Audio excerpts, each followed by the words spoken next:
ನಿರ್ಧಾರಗಳನ್ನ ತೆಗೆದುಕೊಳ್ಳುವಂತ ಪರಿಸ್ಥಿತಿ ಬಂದಿದೆ ಅಂತ ಹೇಳಿ ಚಲುವರಾಯಸ್ವಾಮಿ ಹೇಳ್ತಾರೆ. ಅದನ್ನು ಮಂಡ್ಯ ಮತ್ತೆ ಹೌದೌದೌದು, ಅವರೇ ನಮಗೆ ಹೆಡ್ ಮಾಸ್ಟರ್ ಚಲುವರಾಯಸ್ವಾಮಿ ಅವರು.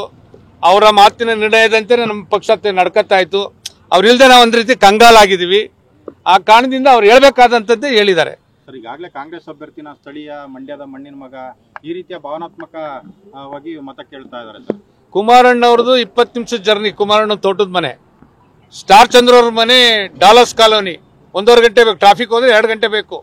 ಅವ್ರ ದೂರನ ಕುಮಾರಣ್ಣ ದೂರನ ಅಂತಕ್ಕಂಥದ್ದನ್ನ ಮಂಡ್ಯ ಜನ ತೀರ್ಮಾನ ಮಾಡ್ತಾರೆ. ಇರ್ಬೇಕಂತ ಮಂಡ್ಯದಲ್ಲಿ ಮನೆ ಮಾಡಿದ್ದೀನಿ. ಈ ಮಂಡ್ಯ ಜಿಲ್ಲೆಯ ಜನ ಕುಮಾರಣ್ಣ ಅವ್ರನ್ನ ಹೃದಯದಲ್ಲಿ ಇಟ್ಕೊಂಡಿದ್ದಾರೆ.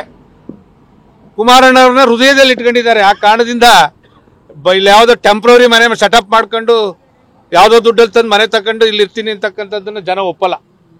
ಸರ್, ಈಗ ಹಳೆ ಮೈಸೂರು ಭಾಗದಲ್ಲಿ ಈ ಮೈತ್ರಿ ವಿಚಾರದಿಂದ ಒಕ್ಕಲಿಗರಿಗೆ ಟಿಕೆಟ್ ಸಿಗ್ತಾ ಇಲ್ಲ ಅನ್ನೋ ಮಾತು. ಈಗ ಅದೆಲ್ಲ ಊಹಾಪೋಹ. ಬೇರೆ ಪಕ್ಷಗಳ ಬಗ್ಗೆ ನಾನು ಮಾತಾಡಲಿಕ್ಕೆ ಹೋಗೋದಿಲ್ಲ.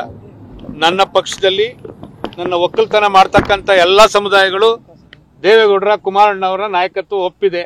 ಆ ಹಿನ್ನೆಲೆಯಲ್ಲಿ ಇವತ್ತು ಬಹಳ ವಿಶೇಷವಾಗಿ ದೇವೇಗೌಡರ ಕುಮಾರಣ್ಣ ಅವರನ್ನ ಹಳೆ ಮೈಸೂರು ಪ್ರಾಂತ್ಯದ ಜನ ಪ್ರೀತಿಸಿದ್ದಾರೆ, ಆಶೀರ್ವಾದ ಮಾಡಿದ್ದಾರೆ.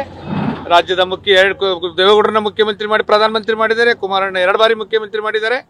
ಇವತ್ತು ಇಂಡಿಯಾ ಟೀಮ್ ಮಾಡ್ಕೊಂಡಿದಾರಲ್ಲ, ನೋಡಿದ್ರ ಸ್ಟಾಲಿನ್ ಅವರ ಚುನಾವಣಾ ಪ್ರಣಾಳಿಕೆನ ಮೇಕೆದಾಟನ್ನ ಯಾವುದೇ ಕಾರಣಕ್ಕೂ ನಮ್ಮ ಇಂಡಿಯಾ ಒಕ್ಕೂಟ ಅಧಿಕಾರಕ್ಕೆ ಬಂದೇ ಬರುತ್ತೆ, ಮಾಡಿ ಬಿಡೋದಿಲ್ಲ ಅಂತಕ್ಕಂಥದ್ದನ್ನ ಚುನಾವಣಾ ಪ್ರಣಾಳಿಕೆಯಲ್ಲಿ ಅನೌನ್ಸ್ ಮಾಡಿದ್ದಾರೆ ತಮಿಳುನಾಡಿನ ಮುಖ್ಯಮಂತ್ರಿಗಳು. ಅಂತರ್ ಸವಾಸ ಮಾಡಿರ್ತಕ್ಕಂಥ ಕಾಂಗ್ರೆಸ್ಗೆ ನಾಚಿಕೆ ಆಗ್ಬೇಕು. ಇದನ್ನ ತಕ್ಕ ಈ ರಾಜ್ಯದ ಜನ ತಕ್ಕ ಪಾಠವನ್ನ ಕಲಿಸ್ತಾರೆ ಅಂತಕ್ಕಂಥ ಮಾತನ್ನು ಹೇಳಿಕ್ ಬಯಸ್ತೇನೆ.